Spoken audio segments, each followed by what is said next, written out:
Hello and welcome to Tavern Chat.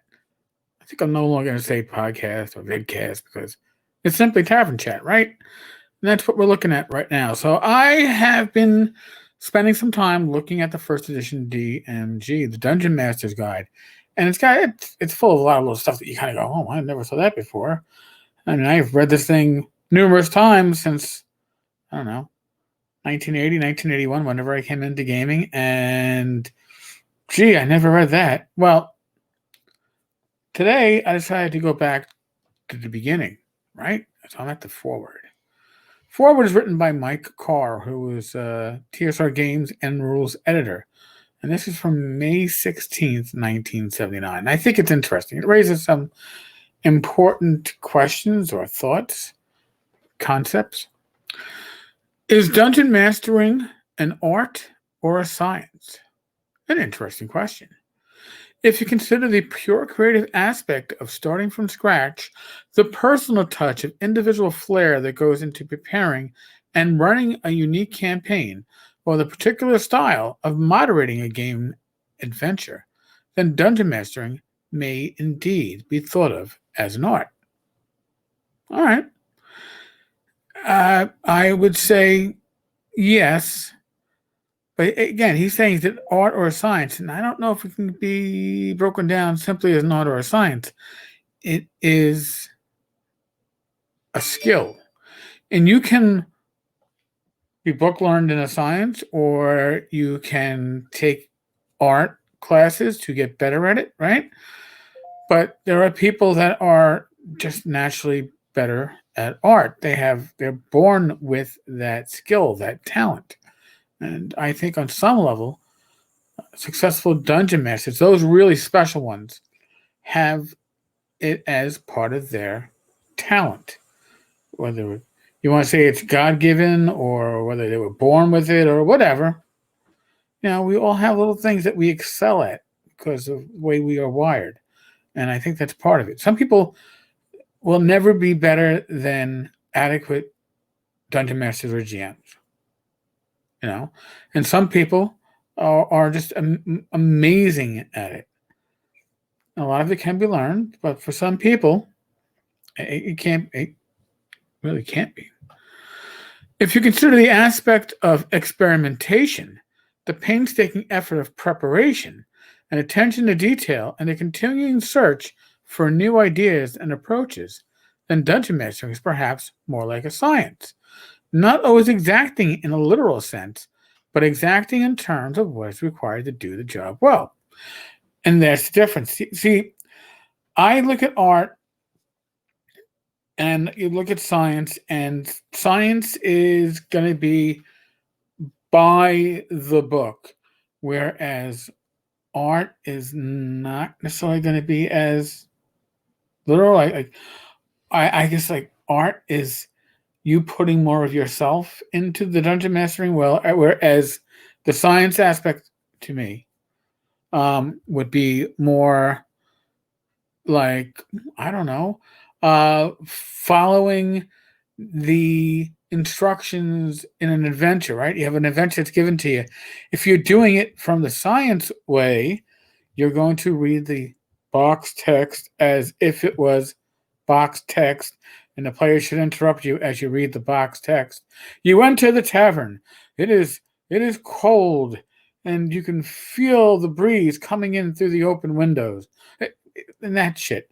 That's not art. It's already written for you. It's more science. Again, to me, I guess it's a bad comparison, but I can understand where it's coming from. Esoteric questions aside, one thing is for certain. Dungeon mastering is, above all, a labor of love. Yes, I would have to agree with that, because if you don't enjoy it, why are you doing it? Right?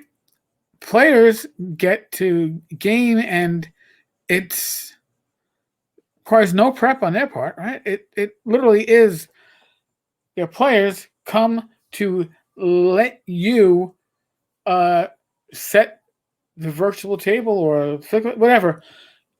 You set it up, and they hit the ball, right? They are the ones that are there to be entertained, and you're the one that's going to make sure they have a good time. Really, the bulk of that is in your hands as a DMGM, right? So, yeah, it better be a labor of love. It is demanding, time consuming, and certainly not a task to be undertaken lightly. The sheer bulk of this book you hold in your hand will tell you that. But, as all DMs know, the rewards are great. And it's true. You run a good session, you run a good campaign, your players are enjoying themselves. You can't beat that feeling. You run a game at a convention and everybody leaves having a great time and they thank you. You did well. You entertained. You gave of yourself and you get back in the end. An endless challenge to the imagination and intellect, an enjoyable pastime to fill many hours with fantastic and often unpredictable happenings, and an opportunity to watch a story unfold, and a grand idea to grow and flourish. You see, story unfold. That's the difference between something like Dungeons and Dragons or traditional RPGs and storytelling. In Dungeons and Dragons, the story unfolds. In a storytelling game, you're telling a story. There's a distinction. And it's interesting how, even here, you can see it's a distinction. Um, the imagination knows no bounds, and the possibilities of the game of Advanced Dungeons and Dragons are just as limitless. Who can say what awaits each player except a cornucopia of fantasy and heroic adventure? So much is waiting indeed. This book holds much in store for you as a DM. It is your primary tool in constructing your own world or milieu. It contains a wealth of material, and combined with the other works of Advanced Dungeons and Dragons, the Monster Manual, and the Player's Handbook, gives you all the information you need to play AD&D. You know, role playing is something that is best learned by experiencing it. I don't know if you just gave somebody the Player's Handbook, the DMG, and the Monster Manual and said, "Hey, run a game session," I don't think you're going to get much of a game session out of them. You have to, again, even with me, your first session, your first experience should be as a player, right? It's hard. People do it. People get the game, they got the game and they never played it before. They got the basic set, and the basic set was made more for you to pick up on it. If your first game was going to be AD&D like it was for me, I sincerely hope that you were introduced to it as a player and not just handed the books and decided to be a GM, because all those great tools in here in the DMG on how to be a good game master or dungeon master, there aren't necessarily great tools on how to run your first game, how to play Dungeons and Dragons, and the experience is you have to experience it as a player. My personal opinion. But as always, one more thing is needed: your imagination. Use the written material as your foundation and inspiration, then explore the creative possibilities you have in your own mind to make your game something special. Dungeon mastering itself is no easy undertaking, to be sure, but dungeon mastering well is doubly difficult. There are few game masters around who are so superb in their conduct of play that they could sustain the opportunity to improve themselves in some way. I've been DMing since, I don't know, 1981. So I guess I DM'd my first game 40 years ago, and I think I'm constantly learning and constantly improving. And if you think that you have reached your apex, maybe you have, but I think even the best can always improve. And I improve by playing in other GM's games as a player. You learn techniques that work. So this year at North Texas, I don't think I'm going to run anything. Maybe a pickup game. I shouldn't say I'm not going to run anything. May run a pickup game. But that being said, I plan on playing in some games this year, which I don't normally do. Don't let me have the time. But I'm not running a Frog God booth. table, whatever, it's going to be good. I'm going to be able to stretch my player's wings again, on my wings as a player. Fortunately, this work addresses the matter at length and gives you plenty of suggestions on all aspects of dungeon mastering. Now, interesting way to phrase it, right? Suggestions. So, yeah, I'll get to that in a second. As well as some of the finer points. In order to help you improve your own efforts, take heed and always endeavor to make the game the best it can be, and all that it can be. Mike Carr, TSR Games, and Rules Editor. All right. And what I'm going to talk about now, and I'm not really going to go into it deeply, all right? It's probably going to be its own episode, but I'll just mention it here. He says the DMG gives you plenty of suggestions on all aspects of dungeon mastering. And maybe it took me nearly 40 years to realize this, but as a cop in the NYPD, we had a patrol guide. And it kept on growing. Our patrol guide kept on growing. Every time the cop fucked up, a new rule, a new guideline would be put in, new procedure. And it went into the patrol guide and just expanded and expanded and expanded. And then just like Dungeons and Dragons, and went, oh, we got to do a patrol guide 2.0 because it's just gotten way too much for all these corrections. We're just going to redo it, shrink it down, and it grew again. But I digress. As was stressed to me when I got promoted to sergeant, is that the patrol guide is just what it says it is. It is a guide. It tries to have a procedure for everything, but not everything will fit into one of those procedures. And when it doesn't, you improvise based upon the guidelines that you have been presented. So, what does that mean?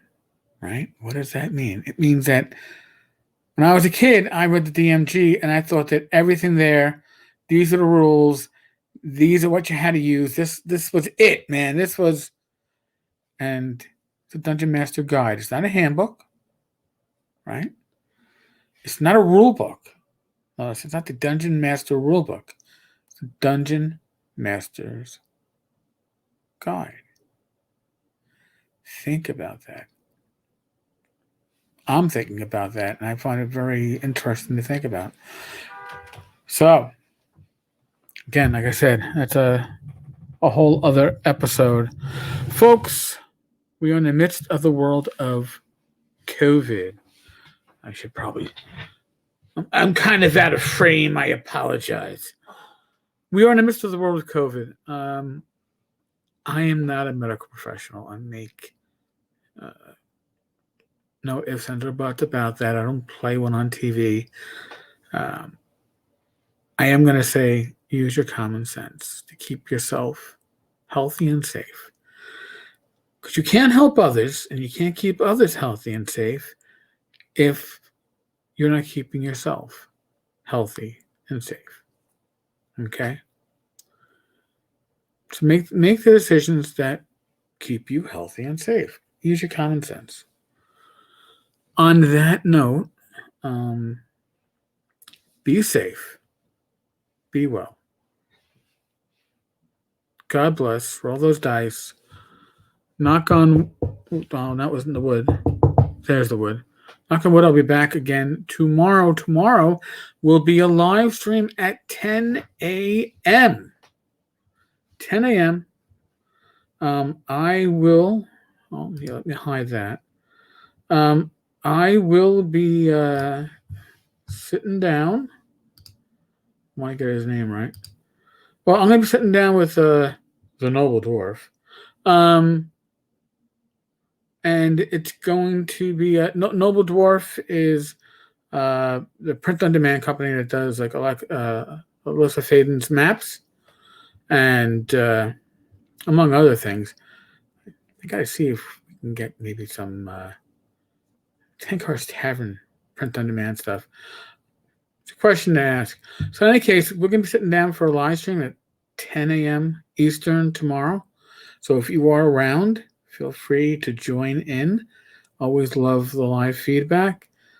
We have voicemails in regards to the Friday show that Glenn and I did. I'm going to talk to Glenn whether I should hold on to those voicemails for the show we're going to be doing, I guess, 2 weeks from this past Friday.